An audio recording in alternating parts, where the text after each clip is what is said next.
السلام عليكم الاخوان والاخوات، كلشي بخير لاباس عليكم؟ الحمد لله. ما كاينش فيكم اللي ما شافش هذه الصوره في المواقع وتحت منها تعليق ديال الكراغيله: محمد الخامس كان خائن، الشعب المغربي كان خائن، وها هو الدليل معلق ليه وسام. اليوم غنشوفوا هذاك الوسام ديالاش، وانه سبب فخر لجميع المغاربه ولجيشهم، وان اول واحد خاصو يشكرك على هذاك الوسام هو الكرغولي، ويقول لك شكرا انك حررت امي فرنسا من النازيه ومن هتلر. وانت في المواقع غادي يخرج لك كرغولي اغبى من سابقه ليقول لك: ها مالك يا ولدي، نتوما شفتوا محمد الخامس في القمر. انا اليوم ما غاديش نوريك محمد الخامس في القمر، انا غنوريك محمد الخامس هو القمر براسو. غنوريه لك اليوم راكب على كابريولي وكيتسارى في عاصمه هتلر، والشعب الالماني والشعب الفرنسي بجوجهم خارجين يصفقوا عليه ويشكروه. Le sultan traverse le Rhin, dont ses troupes ont, aux côtés des unités françaises, forcé le passage.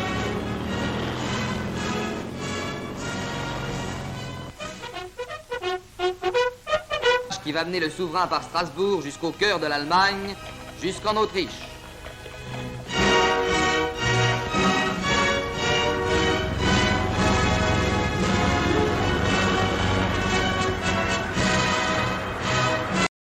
جاتك غريبة؟ هذا جزء من تاريخنا المنسي، دور المغرب والمغاربة في تحرير العالم من النازية ومن هتلر. قصة طويلة بدأوها دقة دقة، من مدينة الدار البيضاء إلى الجزائر، إلى تونس، إلى إيطاليا، إلى فرنسا، إلى ألمانيا، وصولا إلى فيينا مسقط رأس هتلر نفسه. وغنعرفوا الشجاعة والبطولات اللي خلاو الجنود المغاربة، وأن شعارهم زيدوا القدام لا زال يدرس في كتب التاريخ. بقى معايا وغتفهم.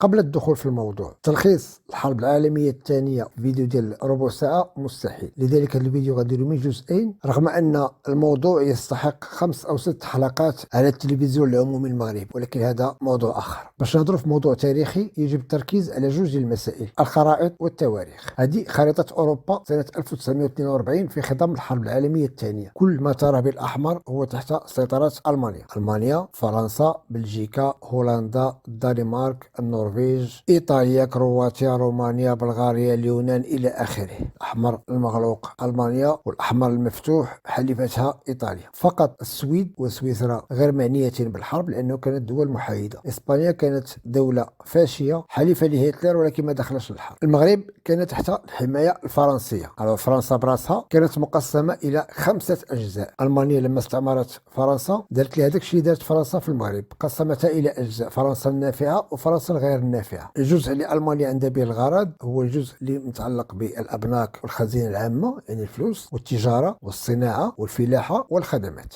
هادو كتستغلوا ألمانيا لمجهود الحرب، هو اللي كيبان لك بالغوز في الخريطة. الجزء اللي على اليمين في مكتوبة ستراسبورغ هذاك تم إلحاقه مباشرة بخريطة ألمانيا، لا لازاس لوغان. لتحت الجزء بالأزرق تم إلحاقه بخريطة إيطاليا، والجزء اللي الفوق بالأصفر تم إلحاقه بخريطة بلجيكا. وبقى ما هو بالأبيض ما سمته ألمانيا فرنسا غير النافعة، هذاك خلاته تحت حكم واحد من عملائها المارشال بيتان. والمغرب وقتها تابع لهذيك المنطقة اللي كتبان لك بالبيض. حكومة بيتان العميلة لهتلر كانت العاصمة ديالها هي مدينة فيشي، كتبان لك فوق من ليون. حنا كنا تابعين لهذيك الحكومة تما في فيشي. وكانت فرنسا عندها 3 ديال العواصم: كانت باريس تحت سيطرة هتلر، العاصمة الثانية هي فيشي تحت سيطرة المارشال بيتان وهي اللي تابعين لها المستعمرات، فكانت فرنسا كتاخذ من المستعمرات باش تعطي لألمانيا. المغرب والجزائر وتونس وافريقيا كلها خدامة على فيشي باش تجمع من عندنا وتعطي لألمانيا. وكانت عاصمة ثالثة هي لندن، هي اللي كان فيها دوغول، هي اللي كانت فيها المقاومة الفرنسية. باش تبدا إعادة تحرير أوروبا من النازية، الحلفاء اللي هما بريطانيا وأمريكان خاصهم فين يحطوا رجليهم في أوروبا. فكما كتشوف في الخريطة باللون الأحمر مناطق تحت سيطرة هتلر: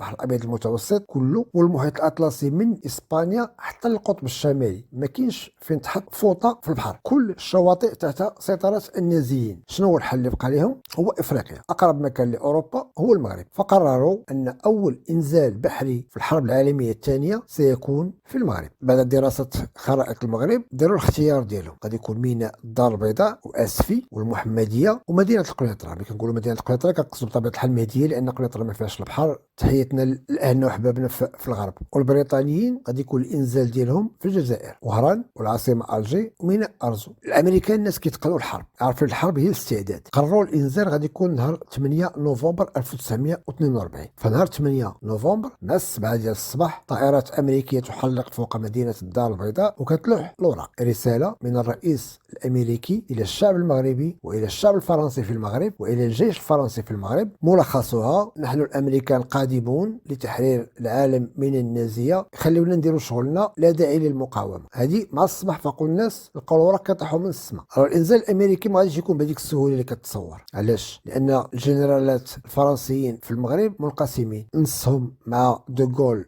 ومع إعادة تحرير فرنسا، ونصهم مع نظام فيشي مع المارشال بيتان وبقاء ألمانيا، لدرجة أنهم نوضوها بيناتهم، وحتى أن بعضهم أطلق النار على البعض الآخر. أعطوا تعليمات للبحرية الفرنسية المتواجدة في الموانئ المغربية بإطلاق النار على البواخر الأمريكية. الأمريكيين داخلين صحاح 4 ديال حاملات الطائرات، ناقلات جند، بواخر، طيران حربي، مدفعية. 3 أيام ديال إطلاق النار ما بين الفرنسيين والأمريكيين. الأمريكيين غلبوا، هبطوا في المغرب. ونفس الواقعة وقعت في الجزائر. كانوا القوات البريطانية لقاو نفس المقاومة من الفرنسيين، إطلاق النار، فرشخوهم ونزلوا حتى هما. At the end of October, ships quietly slip out to sea from various ports in the United States and Great Britain. At the rendezvous are 350 warships and 500 transports. Their destination, the North African coast. The landings are set for November 8th to coincide with the 8th Army's offensive from El Alamein.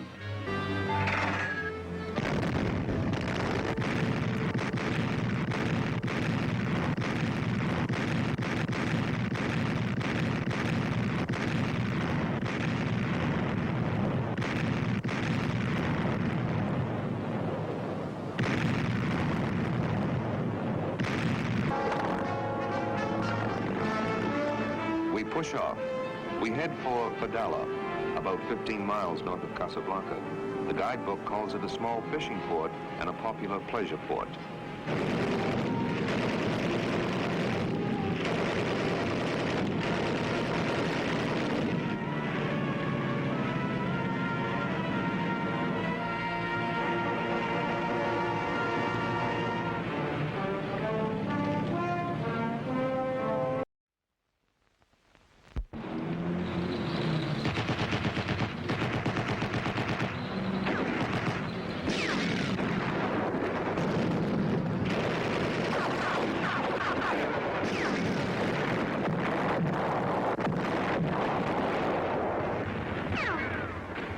وكانت الأغنية الشهيرة ديال السي حسين السلاوي الله يرحمه.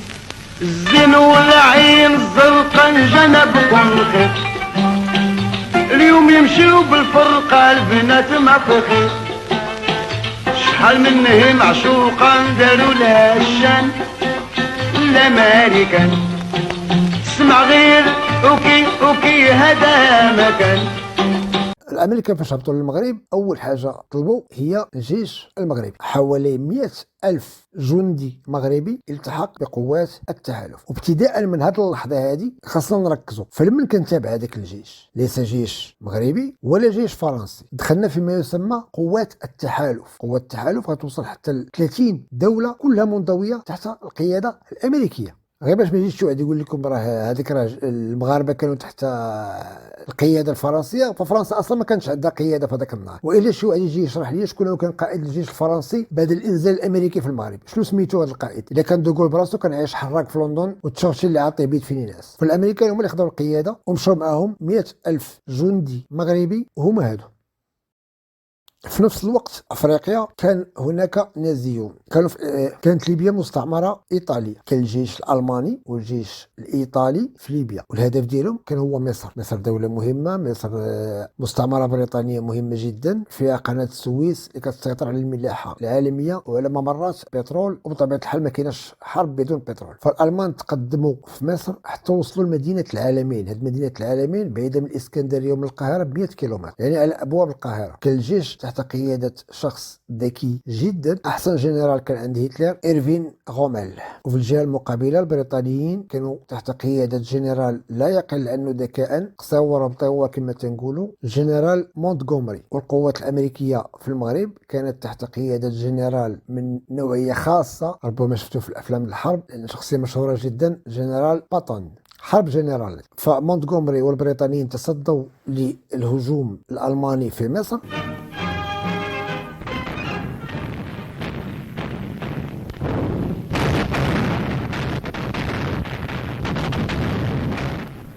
when such a barrage as war had never seen before struck the weapons from Rommel's hand and began the irresistible surge of our armor and infantry which drove the enemy from Africa, and was then within 60 miles of Alexandria. He could see the Suez Canal and our eastern lifeline all in his grip. But he was done. Aerial incredible violence of the protecting barrage creeping ceaselessly forward. But not only the dust, the exhausting effort, the blood and the strain, the exhilaration of going forward, of feeling that the enemy had shot his bolt. منين هتلر عرف بأن كان إنزال أمريكي في سواحل المغرب أمر رومل باجتياح تونس. L'erreur fut de ne pas débarquer aussi à Tunis car Hitler envoya en hâte une armée à Bizerte. Mais un nouveau front était créé.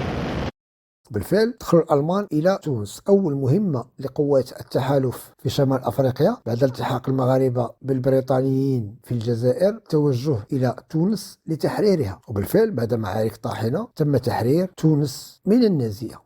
رومل القرص بين النارين، البريطانيين جايين من جهة مصر وقوات التحالف الأمريكية البريطانية الفرنسية المغربية جاية من جهة تونس. جمع باليزته وجمع الجيش ديالو ورجع إلى ألمانيا، ولم يعد هناك ألماني واحد في أفريقيا. طبعا هدف قوة التحالف لم يكن تحرير أفريقيا وإنما أوروبا. قوة التحالف خاصة تمشي لأوروبا، فين غتحط رجليها؟ هنا كيبان لك الدهاء ديال المخابرات الامريكيه. الامريكيين كانوا كيعرفوا شكون هما الجواسيس الالمان، عوض ما يمشيو يتيريو فيهم او يشدوهم ويدخلوهم في الحبس، عطاهم معلومه غلطه باش يوصلوها لالمانيا. مفادها ان الانزال البحري لقوات التحالف سيكون في اسبانيا، فالالمان ركزوا كل اهتمامهم على اسبانيا وطلبوا من الحليف ديالهم اسبانيا مراقبه جميع الشواطئ، ما كاينش مترو ديال البحر لم يكن مراقب في انتظار هذا الانزال. الامريكان غفلوهم وخلاوهم حاضرين اسبانيا وداروا الانزال في ايطاليا، جزيره صقليه. Mais l'immense combat à l'Est n'a pas interrompu l'effort de résistance de l'Axe en Sicile.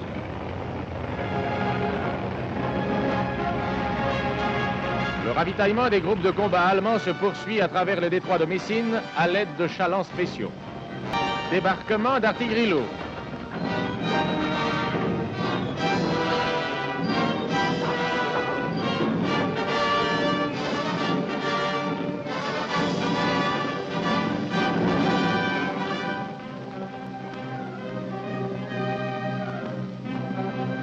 Des bombardiers américains sont signalés. La marche des escadrilles est repérée minute par minute.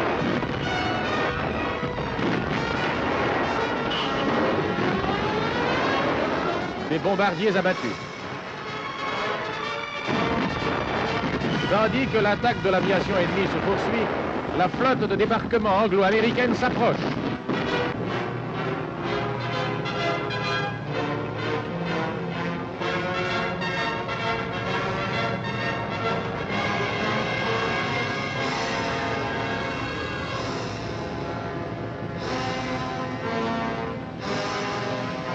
Aussitôt, les parachutistes prennent part au combat. معارك طاحنه. الامريكان ملي كيمشيو بالدبابات وحاملات الطائرات والطيران والقصف من السماء ومن الارض، خداو جزيره الصقليه بينهم وبين ايطاليا بضعه كيلومترات ديتخوا دو ميسين. وبالفعل سيتم انزال القوات البحريه الامريكيه والمغربيه والفرنسيه والبريطانيه جنوب ايطاليا. كما كيعرف الجميع ايطاليا عندها لا فورم ديال اون بوت، فالعرض ديالها مسافه قصيره، سهل جدا انك دير اون باغيير وتوقف الزحف. الالمان اختاروا منطقه جبليه صعبه جدا سميتها مونتي كاسينو. هاد مونتي كاسينو بقات في التاريخ وبقى اسمها مرتبط بالمغاربه. هاد مونتي كاسينو عباره عن سلسله جبليه طلعوا الالمان الفوق ديالها وحطوا المدفعيه ديالهم وكيراقبوا اللي جاي كيتيريو فيه. طيلات اسبوع والامريكيين كيصيفطوا العسكر ديالهم المونتي كاسينو، اللي مشى ما كيرجعش. الالمان الفوق المدفعيه لي جوميل اللي بان لهم اعطيه. شكون اللي غيطلع يهبط الالمانيين من تما؟ المغاربه. يكفي تدخل لجوجل وكتب غير مونتي كاسينو، غتشوف العدد ديال الكتب والعدد ديال الافلام اللي دارت على ديك المعركه، عدد لا يحصى لا يحصى. علاش؟ لان هذيك المعركه ديال مونتي كاسينو هي اللي فتحت الطريق لتحرير اوروبا كلها. طلعوا الناس ديال الاطلس مولفين بالبرد، مولفين بالثلج، مولفين بالجبال، وطلعوا دخلوا على الالمانيين وسط القشالي ديالهم ودخلوا عليهم وسط البيوت في الناسين. الكومبا او كور اكور بالمواس اللي مات واللي هرب تحلت الطريق نحو روما. انا كنطلب منكم الا دخلتوا لجوجل غير كتب غير مونتي كاستينو وشوف شحال من كتاب وشحال من مؤرخ وشحال من فيلم دار على هاد المعركه هذه اللي بقات كما تنقولوا حنا متورخه بالمعنى الحرفي، متورخه يعني دخلت للتاريخ. من بعد معركه مونتي كاستينو حتى الايطاليين اللي هم الطاليان ولاد البلاد بحال نزلوا يديهم، بقاو الالمان كيتحاربوا بوحدهم، بقاو يتحاربوا على ود ايطاليا وتم تحرير كل ايطاليا.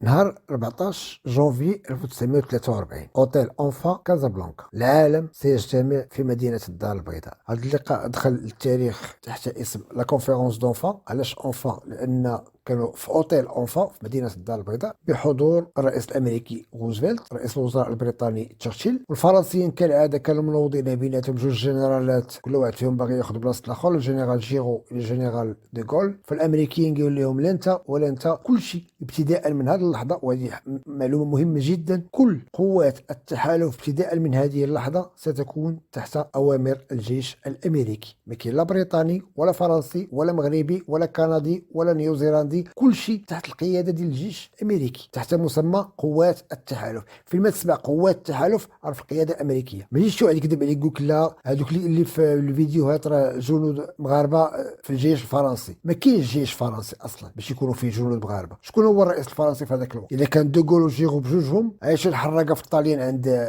تشرشيل وجابهم معاه في الطياره، كل شيء تحت القياده الامريكيه. وجنرال واحد هو اللي كان قائد ديال جميع الجيوش، الاسم ديالو معروف، ايزنهاور. وللتاكيد اللي يقول لك المغاربه كانوا مجرد جنود في الجيش الفرنسي يشرح لي هذا السيد هذا اللي جالس في الفوتوي اش كيدير هنايا وسط الحلفاء. باش من صفه شفتيه هذاك اللي جالس في الفوتوي اش جالس كيدير تما، وهذاك اللي واقف من موراه باش من صفه جالسين تما وسط الحلفاء، بما اننا فقط جنود فرنسيين. اذا كانت فرنسا براسها ما عندهاش جيش. سنه 1943 من لا كونفيرونس اونفا الى غايه يوم دخول برلين كل شيء تحت القياده الامريكيه، نقطه الى السطر. قتل العين على فرنسا نفس الفيلم، ما عندكش فين تنزل في الشواطئ الجنوبيه. اول حاجه تم تحريرها هي جزيره كورسيكا، وللمعلومه جزيره كورسيكا حرروها المغاربه بشهاده الفرنسيين ومن نشرت الاخبار ديالهم. Ajaccio. Depuis 4 jours, l'action des patriotes et de nos éléments de choc a maintenu l'ennemi hors de la ville. Nos contre-torpilleurs peuvent accoster.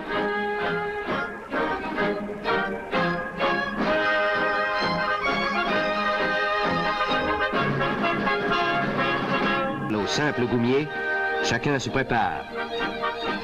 Et la progression commence, dans un paysage que les hommes du maquis ont hanté. Des obstacles gênent la marche en avant. On les enlève.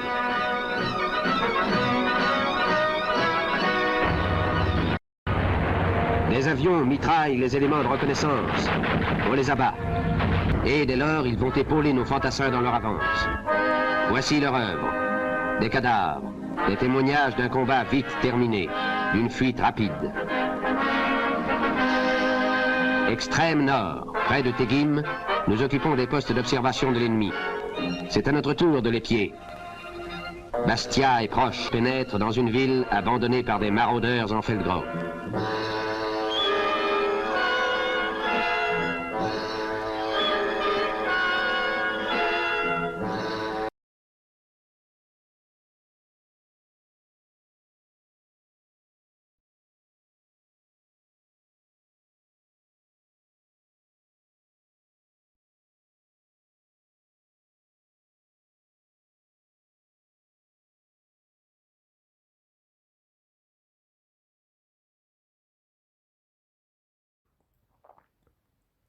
الى يومنا هذا في المتساليتي في الكورس غتلقى رخامه صغيره ولا تمثال صغير مكتوب فيه ليبري بار لي ماروكان. بعد تحرير جزيره كورسيكا ومعارك ضد الالمان، العين على فرنسا براسها. 15 اوت 1944 ديباركمون اون بروفونس. لا بروفونس هي المناطق الجنوبيه ديال فرنسا، تولون، مارسي ولا كوت دازور. نفس القصه المغاربه في الخطوط الاماميه، هجوم على مدينه تولون، على مدينه مارسيليا، على مدينه اكسون بروفونس. اللي هرب واللي بقى غيزوا ليه المغاربه. كانت لقطه شهيره وقعت في مدينه مارسيليا. مدينه مارسيليا فيها بالنسبه اللي فيه تزار مارسي كاينه ليغليز ديال نوتردام دو لا غارد، كاينه بحال كوديا ولا هضبه، وفوق منها كاينه كنيسه كبيره جدا اللي كتطلع على المدينه من الفوق. ففي هذيك نوتردام دو لاكارد كانوا جنود المان دايرين بحال التكنه ومن الفوق مراقبين المدينه. فبقات في التاريخ ان المغاربه هما اللي طلعوا هجموا عليهم وسط الكنيسه، ما خرج منهم حتى واحد حي. والى يومنا هذا باقي الستال هما هاد اللوحه التذكاريه في الجنوب ديال فرنسا. في اي فيلاج مشيتي غتلقى بحال هذه، غتلقى مكتوب فيها المغاربه. عندك يصحب لكم انني حماقيت وجاي كنشرح لعباد الله ان المغرب هو اللي انتصر في الحرب العالميه الثانيه. اول مساهم في الانتصار في الحرب العالميه الثانيه هو الاتحاد السوفيتي بدون نقاش. هما اللي بلوكاو المانيا. 22 مليون قتيل من الاتحاد السوفيتي، 22 مليون. ثاني اهم مساهم في الحرب العالميه الثانيه هو الامريكان. هما اللي صرفوا على الحرب كلها. انا جاي نصحح ظلم تاريخي تعرض له المغرب. بالعربيه نصبوا علينا. في جميع كتب التاريخ كاينه لائحه المنتصرين وكاين اسم فرنسا. عندي غير سؤال، بناء على ماذا فرنسا اللي ما عندها لا حكومه ولا جيش ولا دوله ولا فلوس سنه 1943 انتصرت في الحرب؟ باش شارل دو غول براسو كان عايش حراق في بريطانيا ووينستون تشرشل اللي عاطيه بيت فين الناس. بناء على ماذا هذا السيد انتصر في الحرب؟ باش الجواب بتخرج العينين. القاعده ان التاريخ يكتبه المنتصرون. سنه 1945 حنا ما عندناش اللي يكتب التاريخ مع دوك الناس. فرنسا كتبات بان الجنود المغاربه كانوا فرنسيين. بناء على ماذا هذاك المواطن اللي في الجبل سميتو موحى ولا حمو ولا ابراهيم ولا عبد القادر وكان في زمور ولا في زريان وهبطوه من الجبل وطلع في باطو ومشى لتونس وحارب وقطع الطاليان وحارب وقطع فرنسا وحارب وقطع حتى المانيا وقطع حتى النمسا، كان تيحارب بناء على ماذا؟ موحى وحمو كانوا مواطنين فرنسيين. شنو هو الستاتيو ديالهم؟ شنو الجنسيه ديالهم؟ على حد علمي المتواضع 1943 لم يكن مواطن مغربي واحد يحمل الجنسيه الفرنسيه. اذا كان موحى فرنسي هذه هضره، اذا كان موحى مغربي كتبوا لنا المغرب تما كاحد الحلفاء المنتصرين في الحرب العالميه الثانيه. ما يمكنش 1943 كتب التاريخ الفرنسيه كلها بدون استثناء في الوثائق الاداريه الفرنسيه مكتوب بان موحى وحمو ماروكان انديجين ماروكان اوتوكتون مغربي من المغرب، وفجاه اصبحوا جنود فرنسيين يحررون اوروبا. سنه الحرب 1945 رجع موحى للجبل، رجع عاوتاني مواطن مغربي انديجين كيلبسوه التوني اللي بغاو. هذه فرنسا كيلبسوك التوني اللي بغاو.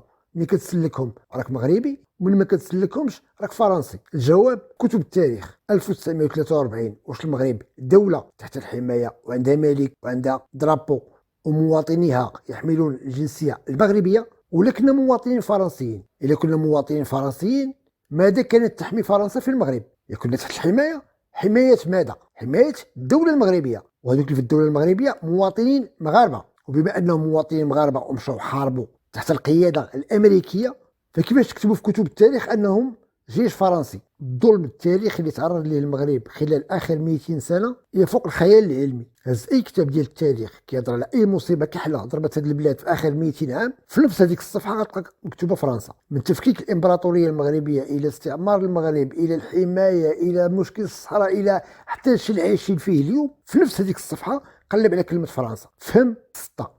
للاسف هذا جهدنا، ما عندناش الامكانيات اللي عند التلفزيون العمومي المغربي باش نديروا حلقات تليق فعلا بتاريخ المغرب. الله غالب. بارطاجي او ماكسيموم. عدد كبير ديال المغاربه ما عارفينش كاع القصه ولا عارفين الدور ديال الجنود المغاربه في تحرير اوروبا ولا في هزيمه هتلر. الفيديو الجاي نكملوا القصه ديالنا، عقلوا فين خليناها. تحرير تونس، تحرير ايطاليا، تحرير جنوب فرنسا. المره الجايه غنشوفوا الوصول الى باريس، تحرير شرق فرنسا لالزاس إلى لورين، عبور نهر الراين، الدخول إلى ألمانيا، الوصول إلى برلين والوصول إلى فيينا. وغنشوفوا واحد الاستقبال تاريخي وأسطوري أنا غنوريه لكم بالصوت والصورة داروه المواطنين الفرنسيين والمواطنين الألمان لمحمد الخامس ولي الجيش المغربي ولي الحرس الملكي المغربي. تخيل، ملك المغرب وجيش المغرب والحرس الملكي ديال المغرب والانتصار محسوب لفرنسا. حنا غنشوفوا كل شيء الحلقة الجاية إن شاء الله. بارطاجي او ماكسيموم، وما تنساوش الاشتراك في القناه. هذا جهدنا والله غالب. خليتكم على خير.